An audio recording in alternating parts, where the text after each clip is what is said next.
Hey everyone, this is just a heads up. This video has some pretty big audio issues. Basically, the in-game audio in Grant's voice is a lot louder than my own voice, so you can hardly hear me. So you can just not watch this one, that's fine. Because nothing too substantial happens in it. Like there's Rosa and Maria scene where they're at the train station. There's like a scene with Rudolph being like, yo, I need some money. George, like, I'm gonna propose to Shannon. And at the very end, there's one with Battler and Beatrice being like, yeah, the game's gonna start. But it actually doesn't start for like 5 more episodes. So anyways, yeah. Hope you understand. Also, we spoil a plot twist in Danganronpa 1 in this video. So if you plan to play Danganronpa but you haven't, don't watch this one, especially. So yeah. I'll just get into the video now. Thanks for watching, everyone. Well, but if you don't, I understand, because huge audio issue. You'll understand once you listen for a minute, if that. Yeah. Hello, everyone. We're back with Umineko no Naku Koyo ni, translated meaning when the seagulls cry, better known as Umineko when they cry. I'm here with my co-host. That's me. That's me. Hey. And then we're gonna be reading some sea cats. Yeah. You know, that intro, like, I always forget what it is, but it just comes naturally. You can never tell me what it is, but... Anyway, in spirit of the, us talking about Van 20 rules in the last 2 episodes, we're gonna be just discussing Nox's 10 Commandments, which Umineko references, and, yeah. Do you want to go ahead and read the first one out for us? The criminal must be mentioned in the early part of the story, but it must not be anyone whose thoughts the reader has been allowed to know. So, that's self-explanatory. Yeah. So, I mean, we've seen just about everyone's perspective. Well, I mean, did we see their thoughts? I mean, Umineko switches perspectives a lot, so you could say it breaks that. I mean, assuming the culprit is, not the witch, whose thoughts we haven't seen. Witches don't exist. All supernatural and preternatural agencies are ruled out as a matter of course. That means no magic is allowed. So no magic. We know Umineko doesn't follow this because we all know witches exist. Anyway, number 3. Not more than 1 secret room or passage is allowed. Basically, none are allowed really, but not more than 1. And you have to be prepared for it. So Umineko breaks this so incredibly hard, it's insane. Oh, how so? Kinzo exists. I don't understand. Oh, you mean he built secret passages? Oh, you know he has secret passages everywhere. Oh no. What, you think Kinzo would just build secret passages for the fun? He's got like a I can see Kinzo building a secret passage. Yeah, he's got like a 1940s style like little underground railroad where you can like go all the way to the shore just like underground. Pretty much, yeah. He would do that. Anyway, number 4. No hitherto undiscovered poisons may be used, nor any appliance which will need a long scientific explanation at the end. Meaning, no poison, which they say, oh, how did they die? Like, if they're poisoned, you have to know they were poisoned. And, no, they used a crossbow that shot an arrow that reflected off the wall, and, no sci-fi. Crossbows are sci-fi. No, what do you call it? No Rick and Morty here. Well, to be fair, you have to have a very high IQ to understand Umineko no Naku Koyo ni. At 5, no Chinaman must figure in the story. This one isn't relevant. This is based off like an old cliche in mystery novels. I'm not really familiar with it. But basically, they would introduce a Chinese character for the sake of introducing a Chinese character. Oh, because he's the evil criminal genius. I mean, I think that's part of it, but I think he could also just be there because he can be there. I think by Chinaman they mean, foreign guy that's clearly a very big outlier. Yeah, like that. Nox's rules have a like, you know how Van Dyne's had a whole paragraph describing each rule? Mhm. They have that too. He talks a bit more about it. Basically just, if a book does this, it's garbage, probably, with the one exception. And anyway, that one isn't relevant to Umineko. It's irrelevant to Ghost Gun Days. They're just a bunch of Japanamen. Anyway, well, in Ghost Gun Days... Well, actually, Oh. actually, I don't think they're Japanese, are they? Who? Are they Japanese? Where is Rakanjima? They're Japanese, they're Japanese. Okay. Right. Kinzo's stuff is just based off of He's a Westerblue. near Western stuff. 6. No accident must ever help the detective, nor must he have an unaccountable intuition which proves to be right. That's... Yeah, okay, so no, Gun can't fall into his lap and say, yeah, this guy did it. 7. The detective himself must not commit the crime. Yeah, the detective is the reader's buddy. You gotta trust the detective. Yeah. The detective is... What do you say it's battling? That would be fair so far, I would He's say, the most yeah. fitting, so far at least. 8. The detective is bound to declare any real clues which he may discover. I know Detective Conan is guilty of this. Like, he's like, ooh, in my hand I have a secret clue, but I'm not going to show the audience.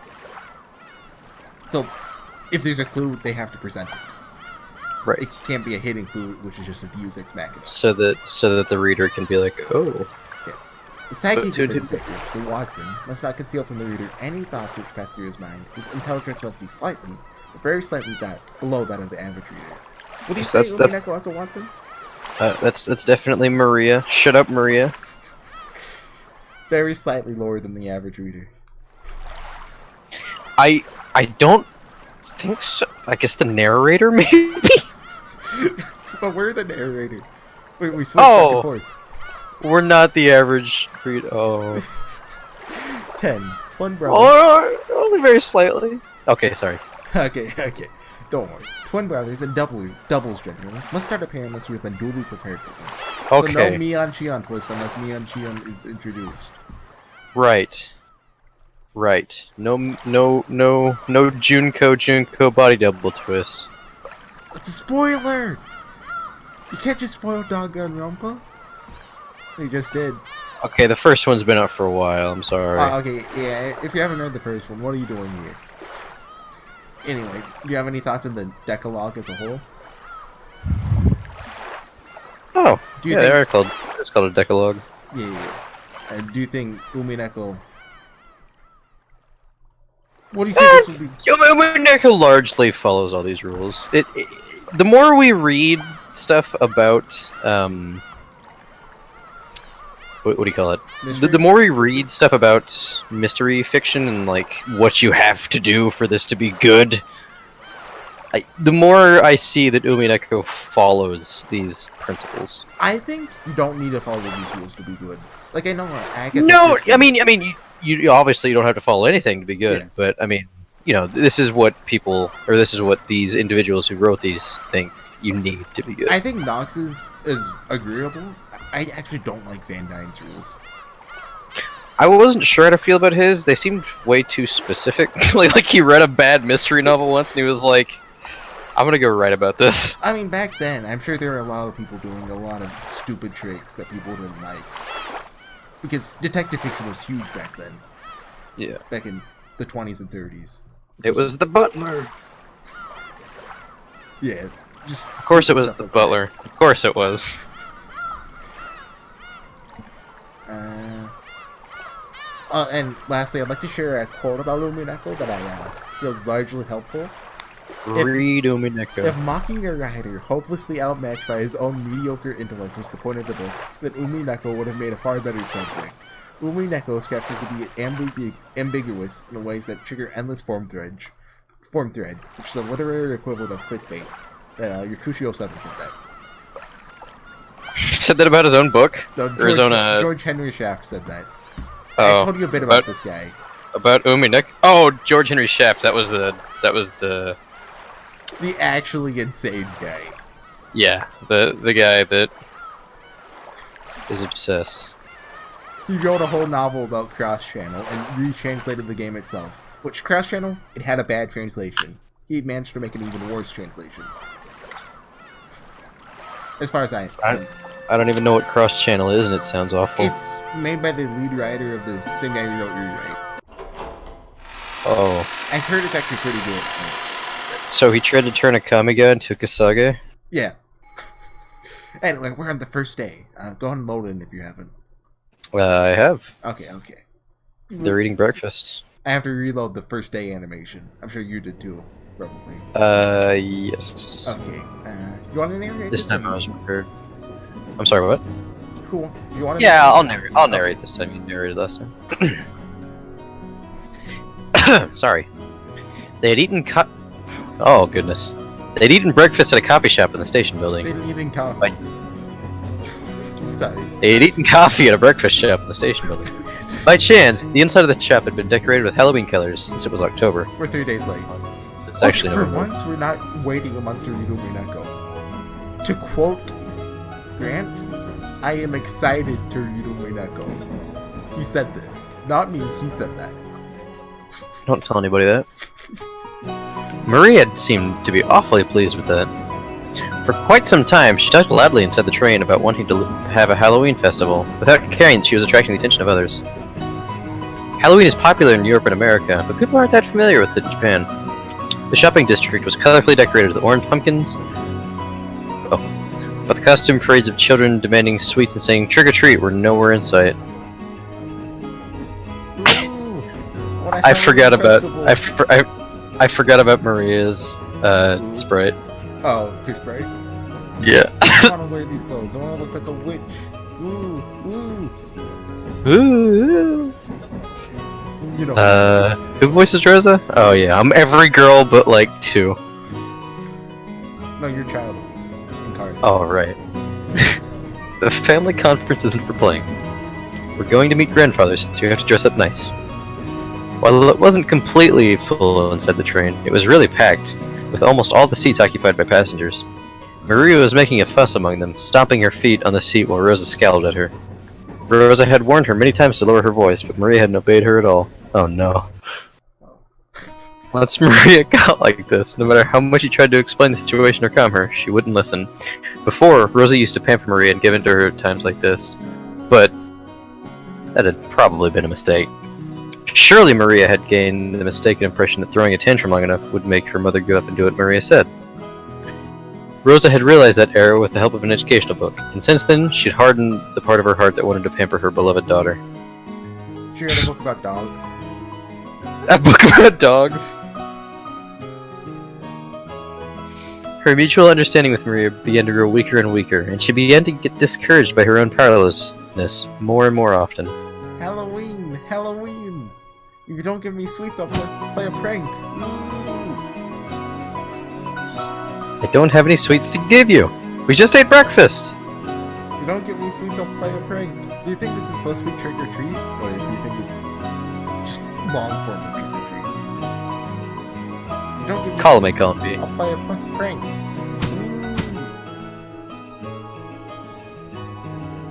Oh, I'm not ready for this. A stout old woman who was sitting nearby as Maria stomped her feet picked a candy out of her handbag and held it out to Maria. This is the 3rd time seeing this scene. I'm not ready. I don't know what's about to happen, but I'm scared. Ooh, I got a sweet. Look, do I have to say mama? Start saying. Yeah. Look, I'll say mom. I'll meet you halfway. Okay? Okay. Look, mom. Happy Halloween! Ooh. I like the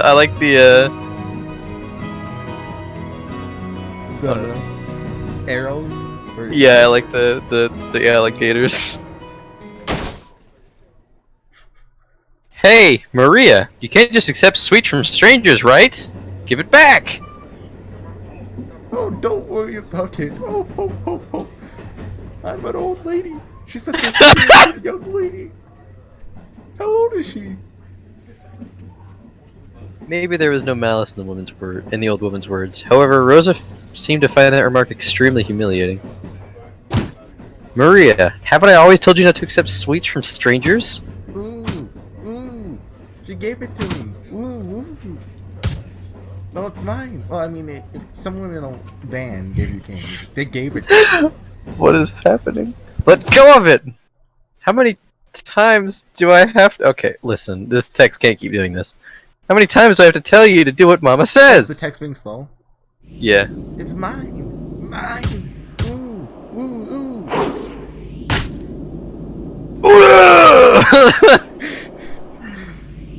Don't I always tell you not to say ooh?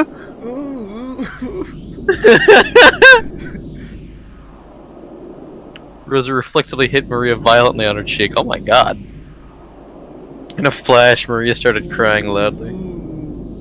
I'm just background noise, don't mind me. Rosa immediately took the candy from Maria's hand and pushed it back towards the dumbfounded old woman sitting next to them. Please, do not just give sweets to my daughter. Look at that wolf. Look at Rosa's face. I know. Like, what a scowl. I'm so sorry. Breathing heavily, Rosa once again held the candy out to the old woman. After getting flustered about what she should say for a few moments, perhaps the old woman realized that her actions may have troubled this parent and child and accepted the candy back, apologizing.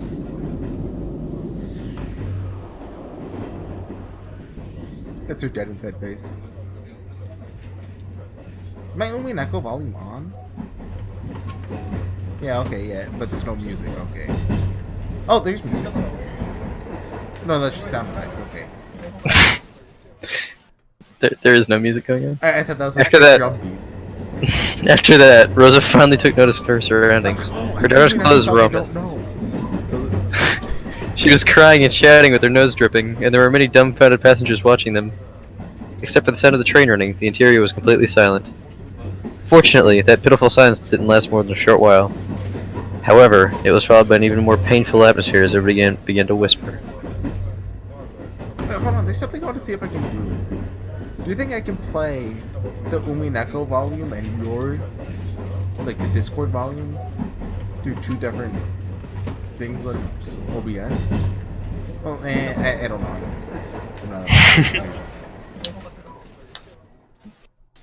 What if, like, I made it so my voice is in the left ear and your voice is in the right ear? Think how cool that'd be. And annoying for the listeners. I'd have to record it on my end and send it to you later. Oh, would you have to do that? Too much. I think so, yeah. If you have to edit it, it's a hassle. Well, that and it doesn't pick up what's from. I don't think there's any way to do this, but I mean, with what's happening nowadays, who knows? It's possible. If theoretically it is possible, but practically, I don't know of any way to do that. Okay. Since your OBS probably just picks up what's coming from your computer as opposed to. Yeah, it's probably gonna do it with OBS. I have to video edit.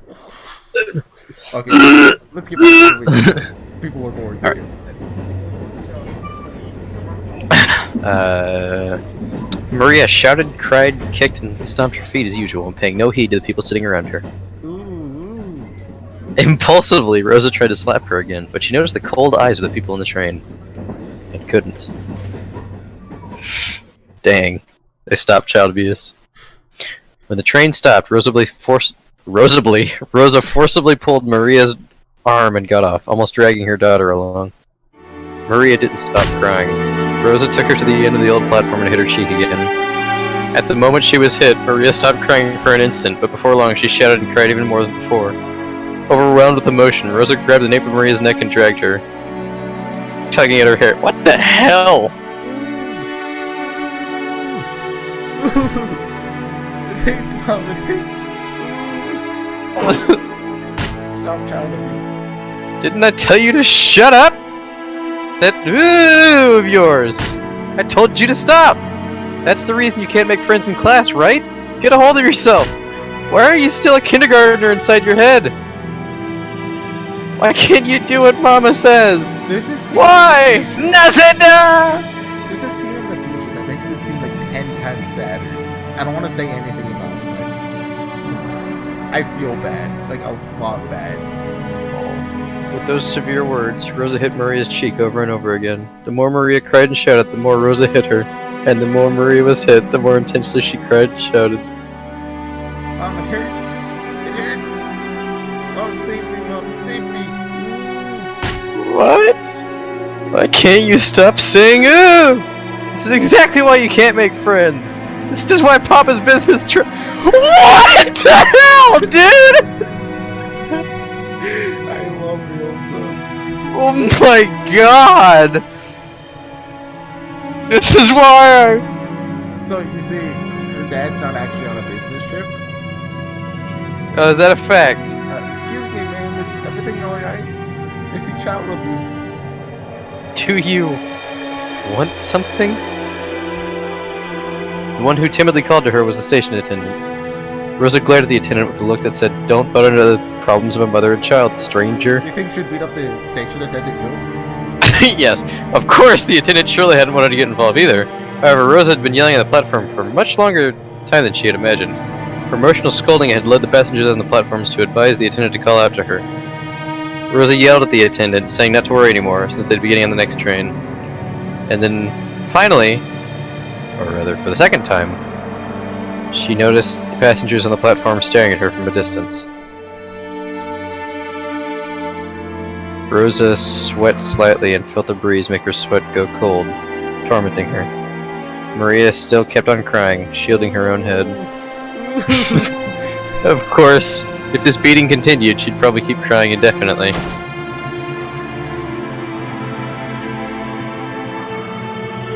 That's Rosa. I did it. Again. As the terrible heat in Rosa's head faded, she knew she had surrendered her soul to evil again. Mom, come back. Rosa fell to her knees and hugged Maria, whose face was all soggy with tears and mucus. Maria, I'm sorry. I'm so sorry. This is just sad. Mom, welcome back. How do you say it? Okay. Finally, Maria realized that her mother was her mother again. She clung to her mother's body and cried, burying her face in her mother's chest. Forgive your bad mama. Forgive your bad mama. I'm so sorry. Please don't hate your mama. Ooh, I'm just fine. Don't hate Mom. He was only being possessed by the bad witch again. Oh. But you came back, so I'm just fine. Witches don't exist. Yeah. That's wrong. Mama was just abusing her child again. No, that's not what I'm sorry. I'm so sorry. Witches don't exist! For a long time, the two of them hugged each other, asking for and sharing words of forgiveness. After a while, they calmed down, and both moved back at the same time. Maria's face and Rosa's face were both deep red after crying their eyes out. Do you want to have a Halloween festival, Maria? Yeah. Yeah. Show those pumpkin No. marshmallows. No. That face that she's making right now says, yeah. Oh, there he is. Yeah. Yeah. Want to show those pumpkin marshmallows to George or Nate, Jessica or Nate. There's a candy. Oh, okay. Sorry. It was a candy they'd been selling near the cash register at the shop when they had eaten breakfast.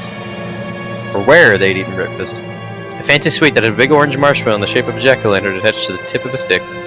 Maria had wanted it and insistently pestered Rosa for it. Rosa had refused, saying that there was no way she could buy sweets right after breakfast. Then, Maria, I don't know if they sell those in this town or not, but let's get off and try searching for them, okay? Yeah. Love you, Mom. Love you so much. Thank you. I love you too, Maria. The truth was, they didn't have time to waste loitering around at a stopover station. If they missed the airplane, they'd fall half a day behind schedule. She should have left home with more time to spare, but she ended up leaving late after choosing Maria's clothes. Because of that, Rosa had been a bit impatient since the morning. She looked at the clock. They had to get on the next train immediately, but her daughter firmly joined hands with her to go buy the sweet with her mother, and that hand was warm. To Rosa, as she was now, it was more important to renew her bonds with Maria. To her, Maria was not only a beloved daughter, she was everything Rosa had. Fortunately, they could see a big supermarket right in front of the station. They might not be able to find the exactly the same suite, but Maria would probably be happy with a similar one. Besides, Rosa couldn't show up with a face swelled from crying. She must fix her makeup. Maybe we won't find a marshmallow exactly like that one, but hopefully we can find something like it. Let's buy some and surprise all your cousins together. Yeah, as long as we buy it together, any food is fine. They exited through the turnstiles of the station in this unknown town. Maria walked across the pedestrian crossing together with her mother, chuckling to herself, as though she was walking in an amusement park. Both faces were still deep red, but the two of them, mother and child, smiled warmly at each other without any restraint. So I'd like to point out, in episode 1 of Umineko, like at the very beginning, Rosa arrives almost late. Just cool fact. Because this had happened previously. Dear, what are you doing in a place like this? Oh, it's you. It's nothing. Just find this a pleasant place to think. All of our preparations for today have been completed. Who do you think he thought it was? Like, someone from the Moon Hotel? Yes. The Moon Hotel Planning Committee. Why don't we have some tea and relax while we wait? Forgive me. I'm always making you handle such troublesome matters. Please, rely on me even more. Naturally, grateful to have yours stood in my aid. It's precisely why I'm able to devote myself to my work. I understand. I understand about your work. And the topic of father's inheritance, right? That has nothing to do with you. It's nothing more than fishing for your honeymoon amongst greedy siblings. It's okay, dear. Everything will go well. Your businesses have never failed to work themselves out well. The Moon Hotel. About that. Has she looked at any of Krause's businesses? Anyway, Natsuhi Has he softly even had a cuddled close successful to one? Chris. No. She complimented Kraus on his hard work, but Natsuhi knew better than anyone that his work wasn't going well. Kraus's project was something like a seesaw where a large Never amount of say money seesaw swings. Sorry. Well, why? Why? No, What? That's a callback, as they call it in the business. I don't. Never say seesaw Okay. or rope away to me ever again, please. Rope away? Rope away. Rope away. Or Rope seesaw. away. Got it. It's like a zip line. Big investments can lead to massive payoffs, but like large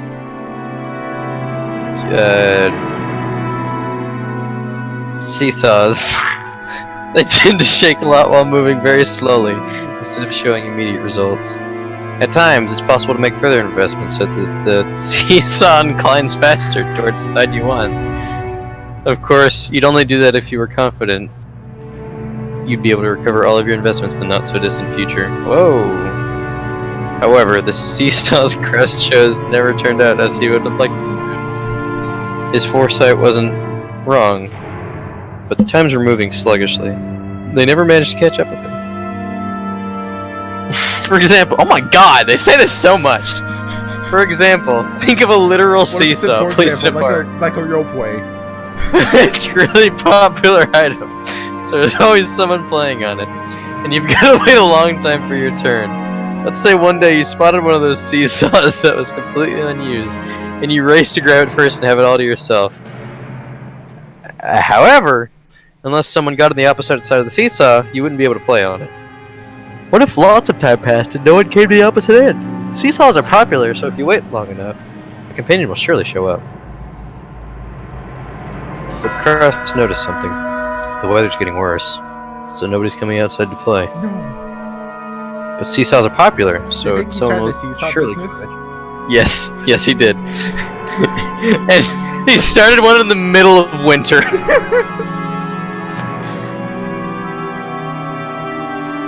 He started one in like North Canada, where like it's super cold and no one ever goes No, outside. just in like Antarctica where there's no people.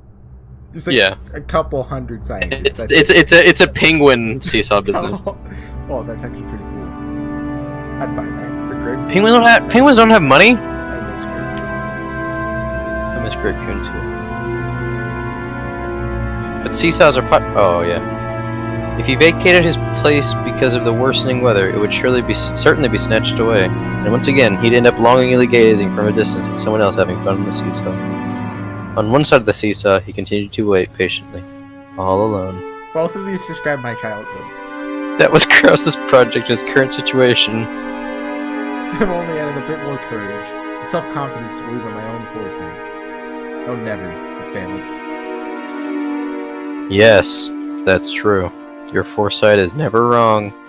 You are the only one who inherited Father's resourcefulness. You inherited an innate disposition that none of the others He also had. inherited all the money. He's the oldest child, you know. Look at Anchor, Krause. That man could beat you up. He's a boxer. Oh, is he? But I can't he is. believe in it. I always shut my own projects down like a coward. Why can't I believe in myself? Who believe in a man who can't believe in himself? What's... Hey, Kamina. Kamina? Where's it sound? Grit those teeth. Let's see you grit those teeth. Nobody believes. We're sitting on the seat of the my father, my mother, my siblings all snare at me. How long is it going to take for me to be set free of this emotional complex? Just how long will it take? Not that he was the only one who knew. Only she knew of Krause's anguish. As the eldest son of the Ushida family, who would soon be forced to bear an immense responsibility, he couldn't open his pained heart to anyone, and he was always getting compared to his father's great enterprises. You're Nancy, baby. I've made preparations concerning all other matters so that you will be able to devote your attention entirely to the family conference. Yes, everything else has been seen too. Natsuhi's a robot at this point, that's what I've decided. Arigato gozaimasu. Will there be any problems dealing with father? Any moon hotels? No moon hotels. Genji and Dr. Nanjo are on our side. I'll never allow those greedy siblings to make contact with father.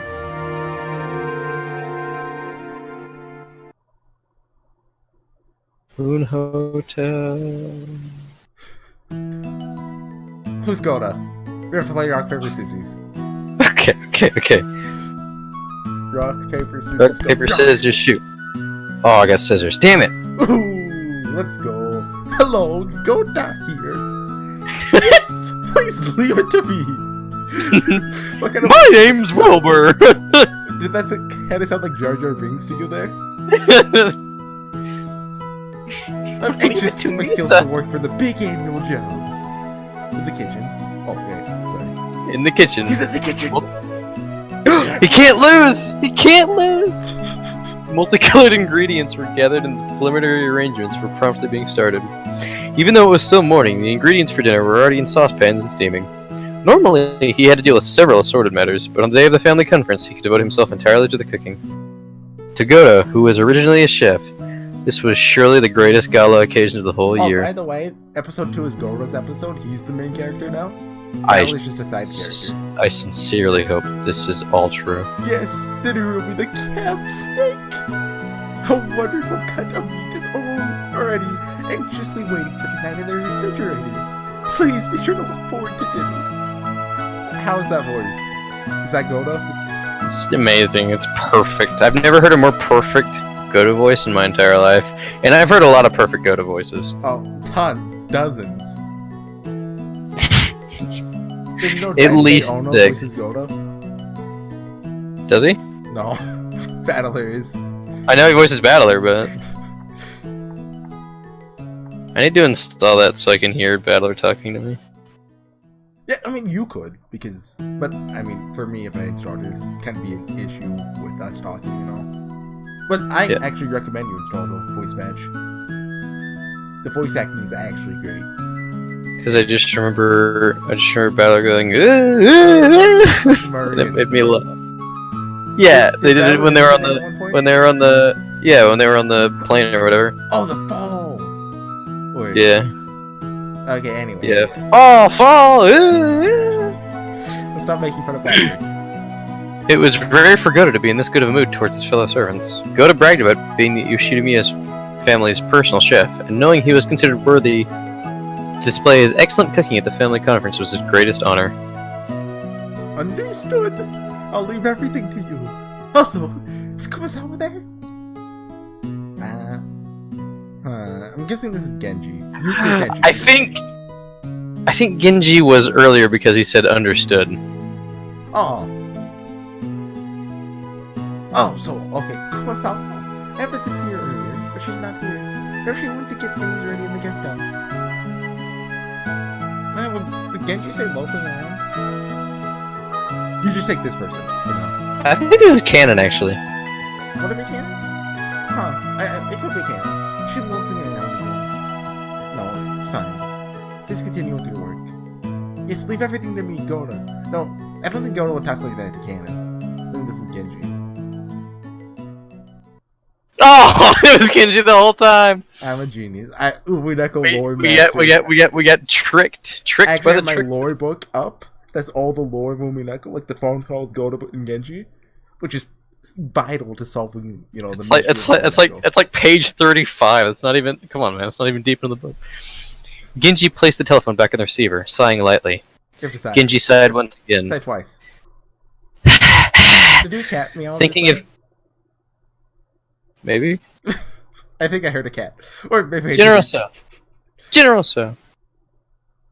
Genji sighed once again, thinking of Kumasawa, who was probably hiding again even though things were this busy. And the ostentatious Goda, who only felt like doing anything. Ostentatious? His name's not Austin. Yes. It's Goda. Right. Who felt like doing anything on a day when he could show off. Excuse me. Oh. The preparations for all of the rooms in the guest house are complete. We received instructions from Milady to prepare a room for 4 people, so that the children can spend the night together. So what shall we do? I hear Bettler-sama will be coming for the first time in 6 years. Presumably, Milady wants to stay up late into the night with her 3 cousins. Make the preparations. You do not need to tell, madam. I see. Certainly. You're such a bro. So tonight, we'll have the late night shift, followed immediately by the morning shift. Looks like these 2 days will be tiresome. Speaking of which, the weather forecast is saying a typhoon will strike this area. Will everything be alright? Assuming the typhoon doesn't stray too far from its course, it may affect the boat ride back for the family members. As the family conference's schedule might be extended until Monday or Tuesday. Our task may be a long and tiring one, but I earnestly ask. A lot longer than that. Thinking emoji. But I earnestly ask that you take care not to make any blunders. Shannon, remain calm and do not panic. Cannon, be sure to greet our guests in a sociable manner. Yes, I'll be careful. I'll be careful. Today, we must conduct ourselves in a manner suitable for a very important guest. See to it that you make no blunders. We understand. All guests who visit here are important. Cannon, in the truest sense, we will be receiving a very important guest today. Hey, it's in bold. Do you think this is important? Sure. We can just ignore it. Make sure that you are prepared. Yes, sir. Shannon, is something the matter? You seem to be uneasy. Do you have some prior engagement at the time? Huh? No, it's nothing. My apologies. Nathan, I need to sneeze. Nathan, important guests will be arriving today. Detach yourself from your private life. Now that you need to sneeze, you can't sneeze. Saying Nathan, everyone knows that saying Nathan stops you from sneezing. I don't know what you mean by private life. As Shannon blushed just a bit, she turned her gaze away from the clock. Was it about time for the airplane carrying the family to arrive at Nijima? She tried to hide the fact that her upcoming long-awaited reunion with George was making her heart race. I always pronounced it Nijima, but it's Ni. Yeah, Nini. Nini. No, I don't want to think about Nini! Don't think about Higurashi. That's a Higurashi reference, right? Yeah. Okay. But Canon, I was thinking about what's her name? Sadako. But Canon, who stood beside her, seemed to see right through her. That's lewd, Canon. You can't just put on your X-ray glasses and stare at Shannon. It also sees through her skeleton. Oh. It also sees that's even lewder. through walls. She can see nothing. Oh. It's just a It's actually black. Oh, wait. Oh, please don't say a is this word where my except boy? this. Oh, never mind. This is my boy George. Oh, Say the bathroom. this is Oh. just. Oh, he's practicing proposing. That is actually adorable. Inside a bathroom stall, George is practicing something over and over, taking out a small velvet box hidden in his pocket like a quick-draw desert gunman. Pew pew! That's not it. Shannon likes men who are more assertive. We've got to pump it up with more horsepower. Shannon, put this on your finger. Put this on your finger! That's an order. Okay? Bury me! I don't say properly. That is on the left hand. Maybe we should put it on the right hand. No, Shannon isn't that ignore it. But let's see some room for her to express her free will. That'd be a little,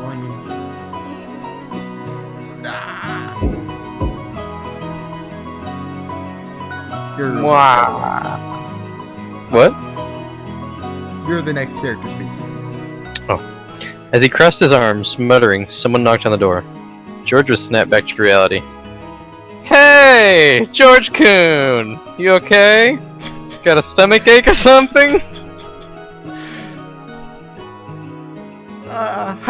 Hey, Uncle Udo. It's okay, I'm fine. Don't worry.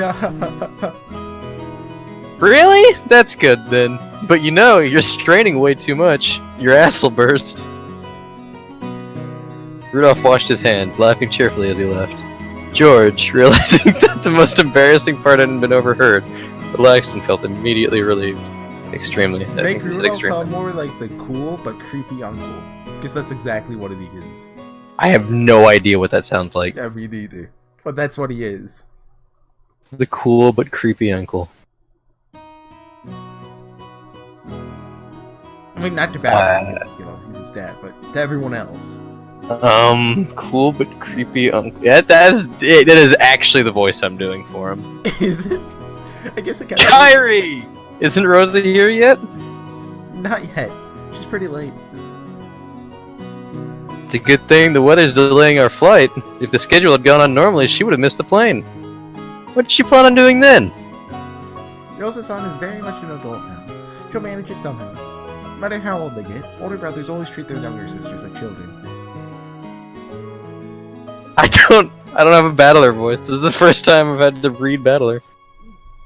But you don't have a battle.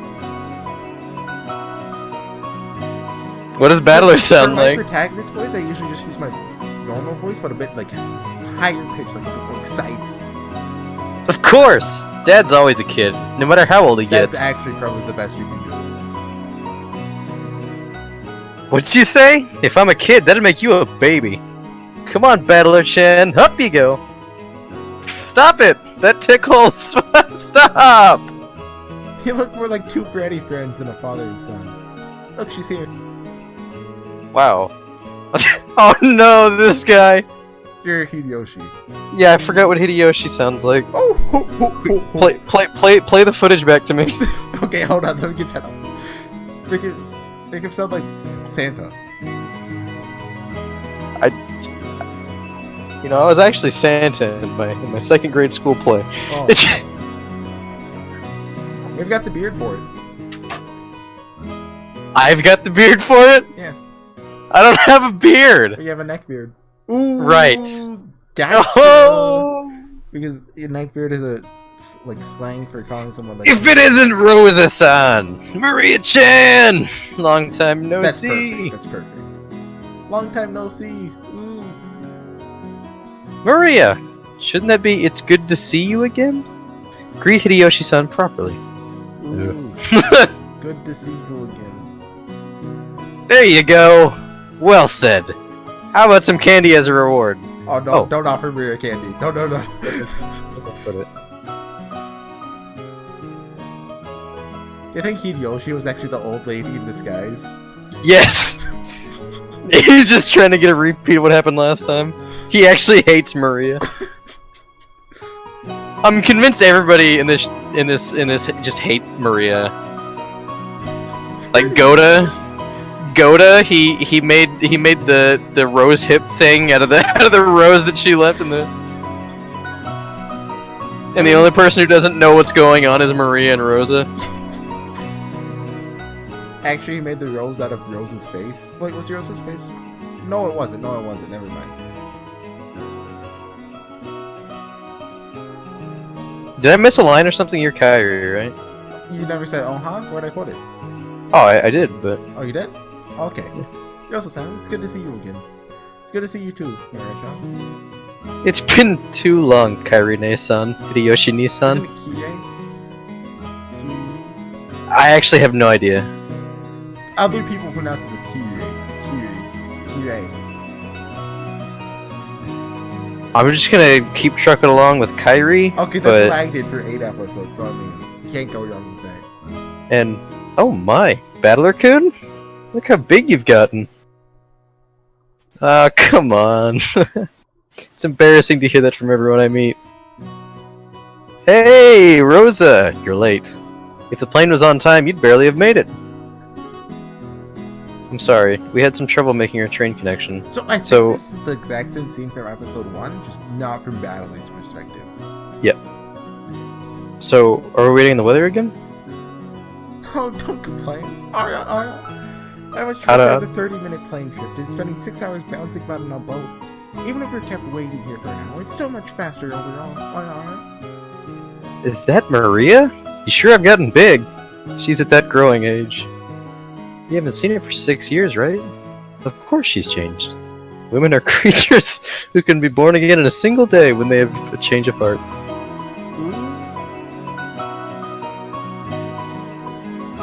Maria, noticing a big man she didn't recognize mixed in with the relatives, hid behind Rosa's back and glared at Battler. Come on, Battler, say hi! The last time you met her, she was just 3 years old, so you're practically meeting her for the first time. Yeah, of course. She wouldn't remember something that happened when she was 3. Hey, Maria, long time no see. You sure have gotten big. Maria, this is Battler Oni-chan, Rudolph Nissan's son. Will carry Mashta? Oh, that's understand. The brother's son. Well, actually, it's understood. But... The brother's the son.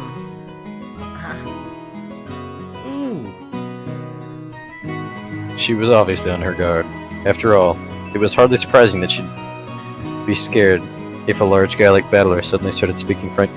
Can you look up his height for me? I'm curious about this now. He's 5'9", I believe. 5'9"? Dude, he's tiny. Well, in Japan, that they're shorter. Yeah, in Japan, that's actually. Hey, look! Are you still on that page? Look at Maria's eyes. They almost line up with the O's, and obviously. You see that? Line up with what? Do you see the word? She was obviously on her guard. Oh yeah.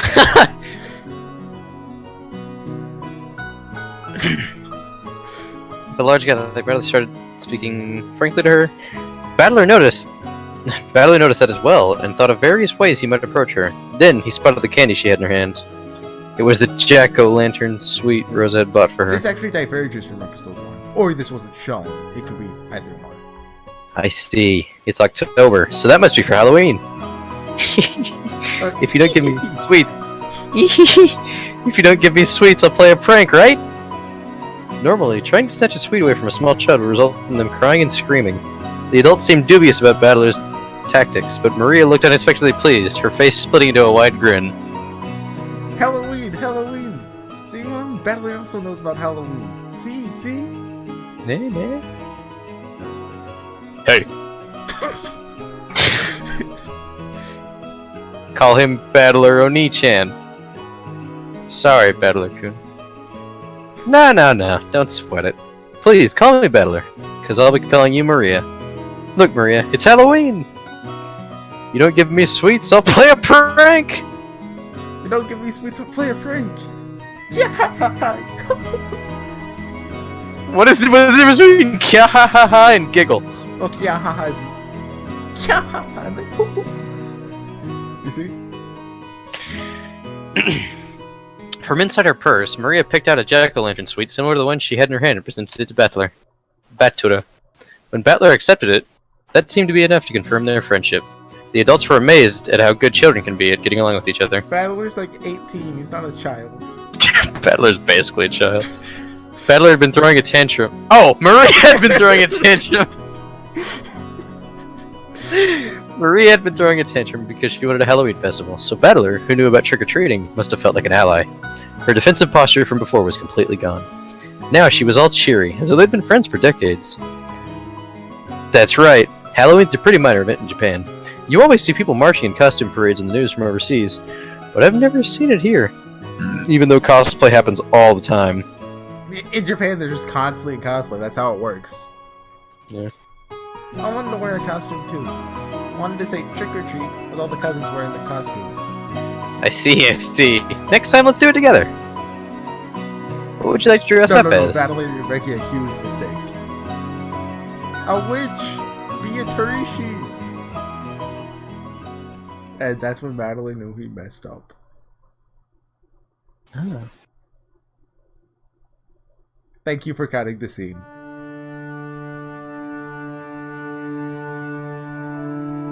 Piatorichi. Who's Kumasawa? I'm Kumasawa. Oh, my Oh, yeah. What are you doing in such a place? Madam was looking for you. I'm here because I don't want to be found. Anyway, I'm sure she just wants to scold me. Like, is your appearance alright? And what's your language? Oh wait, no, that was supposed to be her imitating her mother, so I probably should have went robot. You think Jessica will grow up to be a robot?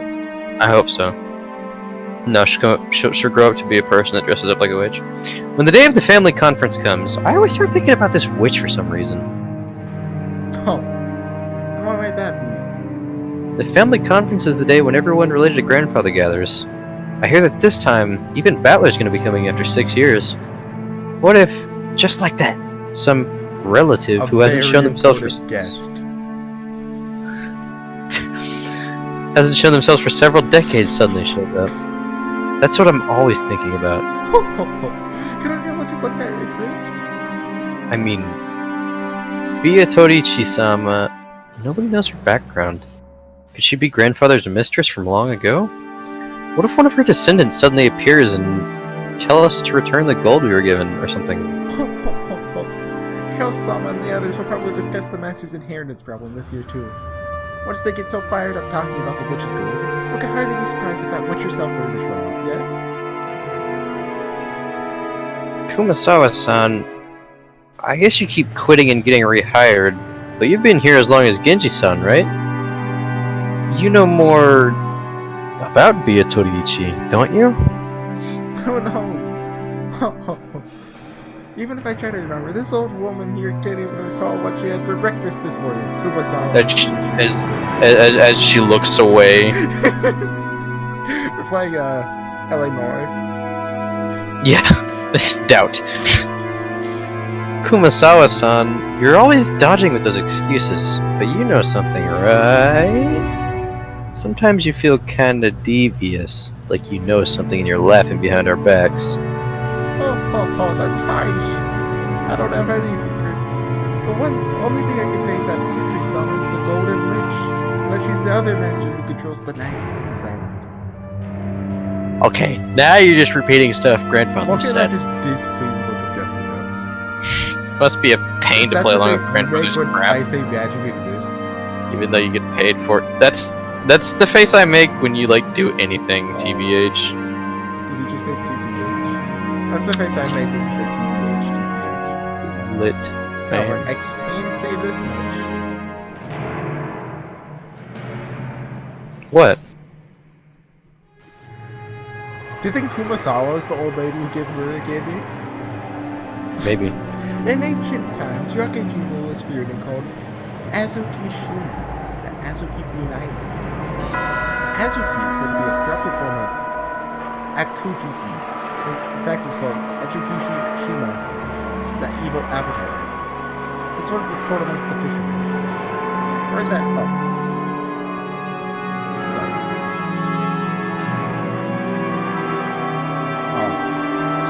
Hello? Sorry. You're on. I've heard about that before. Yeah, I know where I am. Okay.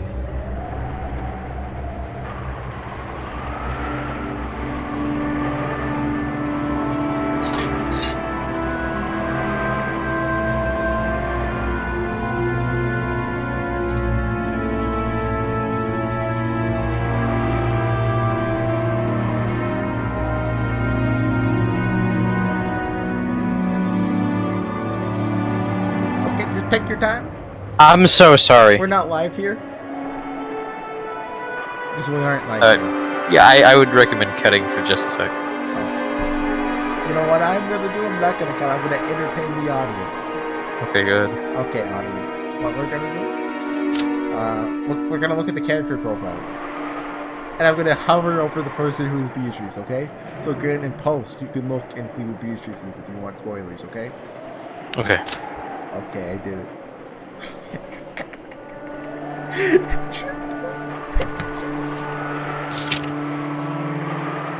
So, what do we do? I can't be bothered to cut because then I'll have to edit the editor. So we're just gonna fill for time. Like, can we have an ad break? Sure. Oh, can we have a Yu-Gi-Oh break? You know, this is a marathon, so let's just put in some Yu-Gi-Oh.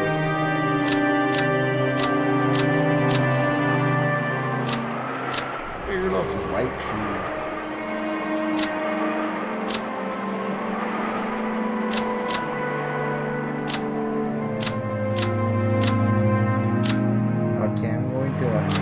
Hover over the person who is,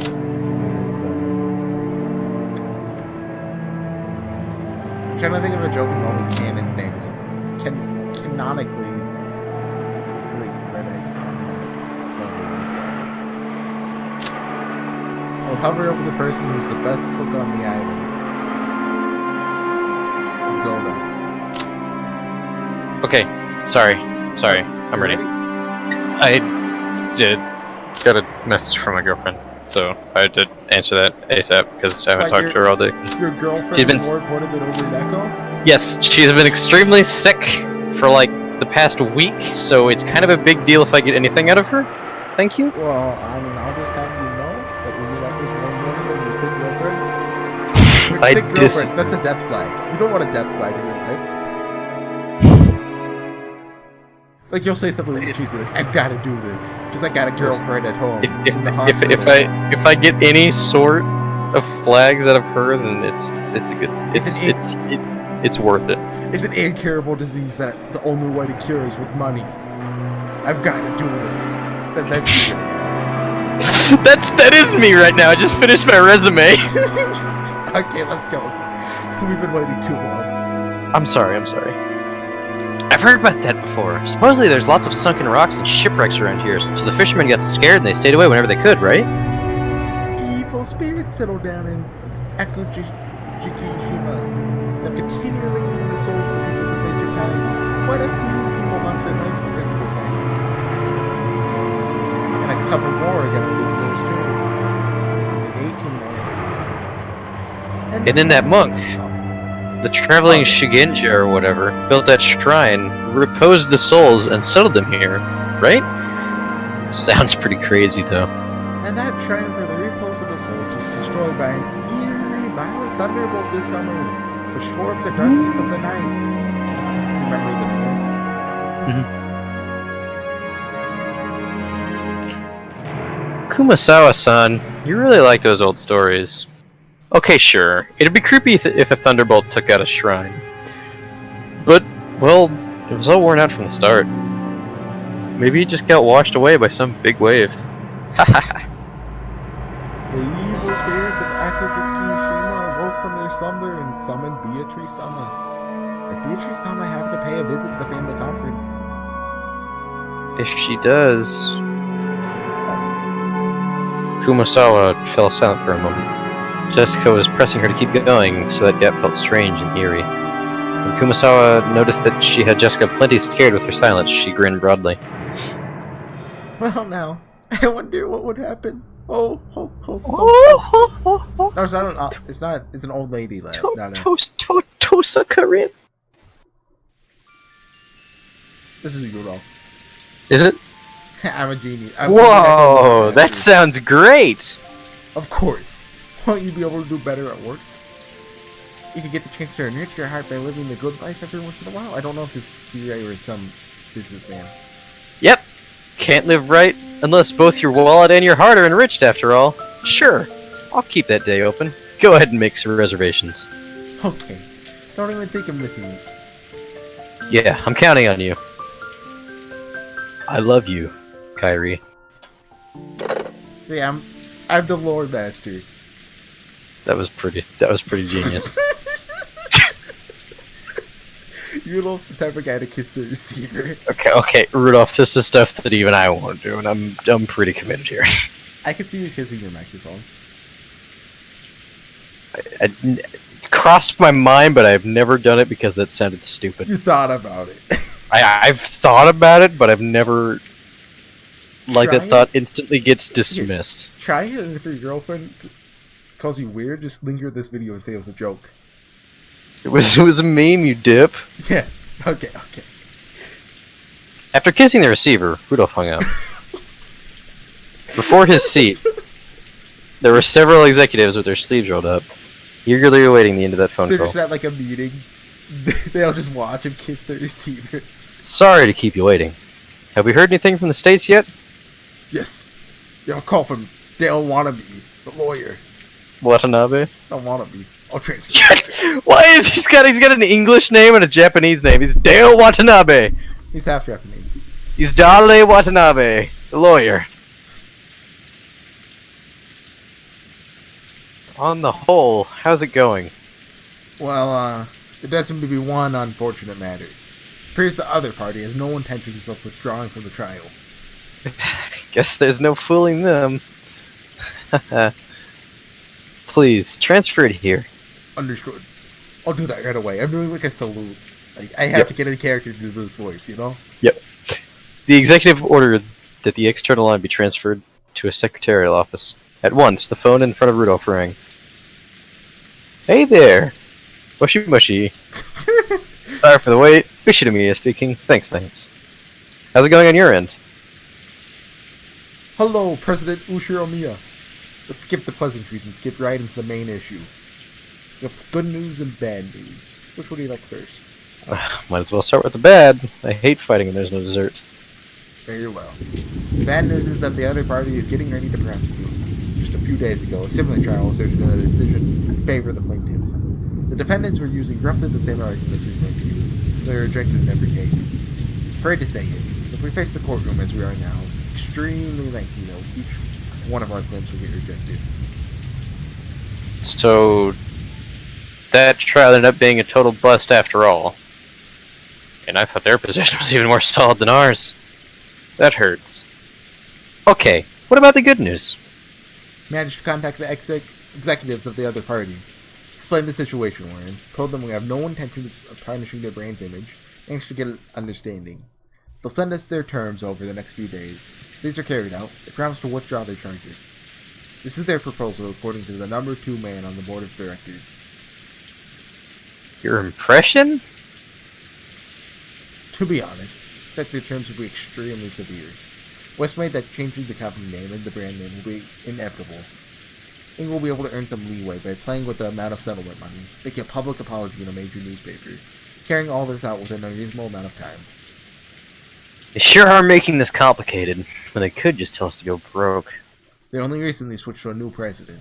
Their groundwork hasn't been completely laid out yet. If we resist until the bitter end, the fear the forces opposing the current president won't hesitate to aid their enemies. Hence, the big shots want this matter settled as quickly as possible too. So we might still have enough leeway to get them to mitigate their terms if it will lead to a quick settlement. Either way, are we still looking at a crazy sum of money? You need to be prepared for that. Even that would be much cheaper than paying punitive damages.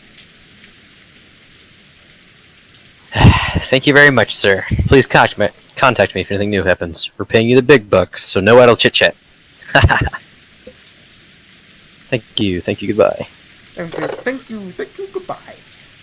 Gotta do it like that. Rudolph hung up the phone. The executive sitting in reception seat seemed to have guessed the contents of that discussion. You guys hear that? Simply put, they'll forgive us if we can pile up enough money. Now, all we've got to do is haggle over that amount of money. The amount of that money. But President, the likely sum for this settlement, Mr. Watanabe indicated, is too much. We don't have that much of a margin. If we'd known this would happen, we never would have started diversifying. Do you think Yakushio suddenly just started throwing random money words around? Like, what's diversifying even mean? The calculation. The ISP will have it done ASAP. What? Oh, the calculation. He's installing the business Adobe Reader. You're right. Calculations for that we could escape a capital crisis if we managed to endure for 3 years. I think we'd be stabbed at a time like this. How bad can our luck get? I guess we fell at the step of the hop, step, and jump. That's enough to make you cry. No choice but to draw the money from the main bank. Banks are no good. They only bet their money on winners. The economy's improving, but we can't show weakness to the banks. President, do we have access to any funds that are unaccounted for? Funds we are unaware of. Quit it! Do I look like that kind of man? The contents of my wallet are totally exposed to you guys, okay? The account books over there show all our company has. Well, he just has like a trillion yen in his pocket. Look! Here it is. Here it is. I mean, that's only $10 billion.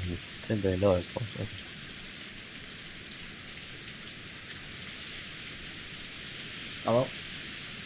Hello. I think this is you. I think this is real though. In that case, okay. It is me. Oh, okay. In that case, we need to raise money. We need a sponsor who can draw in several millions for us as soon as possible. President, couldn't something be worked out with one of your personal connections? President! Calm down, you bastards. You can't say the B word on YouTube. Calm down, you bingledorbs. Okay, there you Let me worry about raising the money. You guys keep the business running without making too much noise. Our accusers are saying they'll let us be if we can show them the money. We've already got thick pipelines in Asia. Things will be shaky, but we'll be able to maintain our current deals. Basically, if we can just bring the money together, we'll be able to solve all our problems. Just you watch. I'll fix all of this. I won't leave you out in the cold. Time to start getting your hopes up again. Once this is all behind us, I'll be rewarding all of you guys with the champagne tower. I promise you that. He's raising so many death flags. I promise you that. So shut up and follow me. Got it? Airplane. The airplane suddenly shook, probably due to turbulence. Rudolph was jostled awake. He'd woken early that morning and ended up drifting off to sleep while resting in his seat. You okay? Are you sure you aren't still pretty sleepy? After all, it seems you've been really busy with work lately. Being busy with work is nothing to complain about, right? Once I get nothing left to do, it won't be long before we're out in the cold. Good point. Now that even family gets back, we're looking at worse than just the two of us going around begging. Yeah. Our family's all together again for the first time in 6 years. So the leader of our family's got to give it his best if we want to spend more time alone together. When he looked out the window, he saw that the airplane had already started to drop in altitude considerably. The fishing boats, which had only looked like black grains a short while ago, were starting to become clearly recognizable. If I could prostrate myself before Father and get 10 million yen every time he slugged me, I'd do it a dozen times. Or maybe he could just go and die already. I've always depended heavily on his financial support, and now I'm after his inheritance. You can't kill the goldsmith. I'm headed straight to hell. Straight to heck.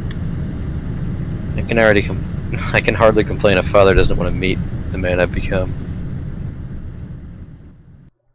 Going straight to HE double hockey sticks. It's Canadian. I want to check. Like, I don't want this to go beyond 90 minutes, so I want to check if we're almost done. So, just entertain the audience for a minute.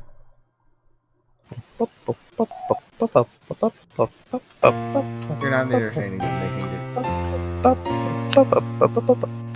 This is intermission music. Oh yeah, we're almost done. Okay, that was elevator music. Who's an angel? Was it you?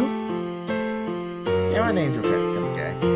Could it be that once again you did not plan on making an appearance at the family conference? Nanjo looked at Kinzo's face, sighing. Kinzo's eyes remained rooted to a strange book on magic. I have no intention of joining those vultures in their debate. They can discuss how they'll suck my bones dry on their own. How utterly contemptible. My. How troublesome. Nanjo shook his head slightly. To him, children and grandchildren were lovely things. He believed watching them grow was the only way to truly enjoy old age. So Kinzo's words were very saddening to Nanjo. If the time comes for me to leave this room, I will show myself. Just as she does not show herself yet. Who's she? When Who's he talking about? He's talking about the one Jessica in a dress. He's talking about his weird cross-dressing fantasy. When Kinzo raised his face, his gaze pointed at the portrait of the witch, which was respectfully displayed on the wall. Kinzo's mind didn't dwell for a moment on the fact that today was the family conference, where all of his beloved relatives would gather. It was filled only by the face of the witch in the oil painting, who never smiled except inside the portrait. Everybody knew that interrupting Kinzo when he talked about Toriichi would trigger his wrath. Today, I will hold a certain ceremony. Actually, it's tomorrow. Oh, what might you mean by that? Perhaps it is closer to a gamble than a ceremony. After all, magic without risk can never house a miracle. Nanjo had heard Kinzo say this many times before. You might even call it a pet phrase of Kinzo's. Kinzo apparently believed that magic and miracles could occur if you gambled your own fate with a certain amount of risk and triumphed. Wonder what sort of gamble you're making. It's the man who was once called the Golden Gambler, who's now so old he might pass on at any time. This should be well worth watching. I see. So the secret ritual I have developed, after much research, appears to be nothing more than a gamble to one such unversed in magic as such as you. Very well. So, Kinzo just said that magic is real. How are you gonna argue? It's the man you respect the most. If I have faith in miracles and win, you will see clearly on this day that all my research did bear fruit, despite it seeming to be little more than the product of my eccentricity. If you win, it will all end just as you have already seen, as nothing more than the eccentricity of a man who might leave this world at any time. Oh, just what sort of gamble could he be planning to take? Is your friend that bet, or ceremony, as you called it? I can only pray most sincerely that you achieve victory. Yes, I thank you. Speaking of which, Kinzo-san, have you heard that a much longed-for guest will be present at the family conference this year? What? For once, Kinzo reacted to Nanjo's words and turned around. That's right, Battler code for Rudolph-san's family. It's a family. Here will be coming after an absence of 6 years. Sure, he's become a splendid boy. Oh, Battler? I wouldn't call him longed for. A guest who's failed to show up for a mere 6 years. After hearing Battler's name and making a disappointed and ill-humored expression, Kinzo turned his back again. Imagine those 6 years went by in a flash for you, considering how you've immersed yourself in your research in this room. The screen pans to like a computer with Final Fantasy XIV open. He's playing Blight Mage. In these 6 years, you got half a row. he finished the Aroma Born relic weapon, and now he's working on his anima, but he's stuck on the light phase. Like he's just been doing light for 3 years. However, we might actually receive a visit from a truly longed-for guest. Everything depends on the results of the roulette. The roulette has already started to spin. Will it be rouge or noir? Tonight, let us enjoy ourselves as we see what kind of miracle the roulette will show us. What does rouge and noir mean? Red and black. Oh, okay. Respectively. The payoffs are large, and I don't intend to lose. Be a Toriichi. Accept my bet. That voice is actually great. Is it? I like it. Thank you. At that time, the telephone on the table rang. The piercing sound seemed to irritate Kinzo, and he picked up the receiver to preserve the silence as much as he could. What is it? I'm busy. Time to talk to myself. Luigi speaking. Everyone has arrived. What of it? Just serve them some tea or something. Certainly, I will do so. Kinzo hung up the phone rudely. Looking at that, Nanjo sighed yet again and shifted his attention outside the window. As he is now, I doubt Kinzo would pay any heed to any sort of guest. Could any guest possibly make Kinzo come out when the time comes? As he said. Kinzo had a single person in mind, but that was a guest who certainly wouldn't appear. Nanjo stared at the witch of the portrait with her impassive expression, unable to decide whether she was smiling or sad, and gazed up at the lead-colored sky. No, the sky's blue. Anjo-kun. It's happening. You ready? You ready? Ready for what? Is it time to stop yet? Wait, 5 minutes off maybe? So, are all the pieces in place? Shall we line them up again and start a new game? Welcome back to Wrecking Dream. No, come on. Nope, none. The witch looked at him challengingly while elegantly smoking her pipe. And Battler? He just rudely shrugged his shoulders as if he didn't care what she said. He didn't meet her eyes, but that didn't mean he didn't intend to challenge her.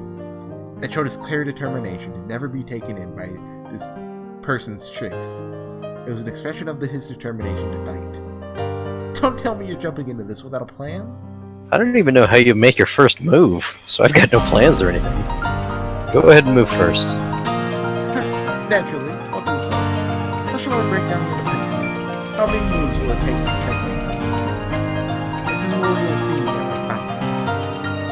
No matter what moves you come at me with, I won't believe in you. As long as I stand my ground on that point, I won't lose. And that means this game is built in a way that makes it impossible for you to win. Perhaps you're right. However, I'm the one who decides how many times we'll hold this game. I'll repeat it over and over again, until I win and you acknowledge your dependency. In other words, this is torture.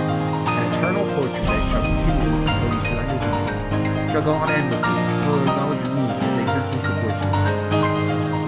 Then I'll play your game endlessly, as many times as it takes, until you run out of patience. Smoke back. I've never lost in the test of stubbornness. What? Look at Battler's face. What the hell's wrong with him? It tilted the smile 45 degrees. Oh, did a certain witch plant that idea in your head? Ha! Very well. I'm tired of listening to you ramble. Come on, get this started. Let us begin. I already know all your moves. A defense doesn't amount to much if the plan behind it is known. Don't think you'll be able to define me with the same moves. Torichi, I've got just one thing to say before we start. What is it? Go ahead and say whatever you want. However, whether I believe you, it's something I'll decide for myself. No matter how impressive this magic of yours is, my soul won't yield to you. You think this is torture for me? You're wrong! Then what else could it be? This is torture for you! Someday you'll surrender to me and give up. Until then, you'll be tortured over and over again. I love this song. It's great. It fits. Is this answer? I think this is song called Answer. How amusing! What an entertaining metaphor. Torture where we torment each other. Yes, truly amusing. Come, shall we begin that torture? Ushurami a battler? Okay, can we stop arguing and get back to reading Umineko? It's like just 5 minutes of just looking at a blank screen, Grant.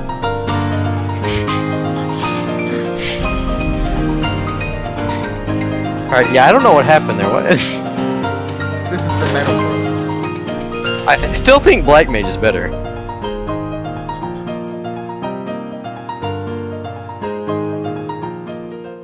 By the way, that's the only metal scene we'll see again for like 4 episodes. Nice. Anyways, guys, this has been Umineko no Naku Koyoe.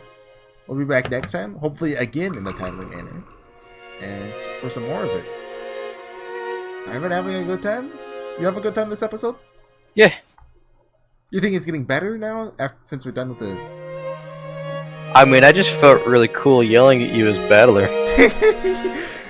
Get ready for that. In a couple episodes, there'll be a lot of that. Oh boy. And that's when the episode picks up. It's very interesting to be these characters. I'm used to voicing all of them, which just voicing some of them has a different spin on it, you know? Yeah, it's interesting for us both to be voicing characters. Because I noticed that, like... Oh. Good? Go ahead. Because I noticed, like, as we were going through it, like, it's more interesting to hear more than just me talking. Oh, I can see that. Something I really have to balance, though, is having you play characters that I think you should be more sympathetic towards, I guess you could say. Like, for example, you play Battler because you want to be able to try to kind of fit in Battler's shoes a little, you know? Right, and, I basically am Battler right now. I don't know what the hell's going on. I'm just explaining things. I think you're more likely to want to, like, sympathize with someone if you're voicing them. Is that? I think that's kind of likely. You know, there's some that you can't really help, like, Battler and Beatrice. It's obvious who's who. Right. Well, like, I don't really know any examples, but just that's how I kind of feel about it, you know? Yeah, I know what you mean. But there's also the balance of I don't want every scene to be one of us talking to themselves. Because, there's two of us. We should both be involved in the conversations. Absolutely. But there's going to be a few, Yeah. So far we've been pretty good about that, but sometimes it's just you talking to yourself. But like, usually when that happens, one of us is the narrator, so... Like referencing future characters, I plan to be voicing both Delalnor and Erica. And if we get that far. I'm sure we will. Probably. I'm excited for episode 3. It's gonna take a while. Oh, that's episode 3? No, that's episode 5. But episode 3 is a lot of people consider it the best episode of Umineko. Okay. It has a lot of good moments. Let me just say that. I will take your word for it. And look forward to it. Look forward to it. Or is that what they say? Yeah. Please look forward to it. Please look forward to it. Episode 4 is also really good, but it's very long. So I think that's gonna be the nightmare mode for us. It's like over 20 hours. Nice.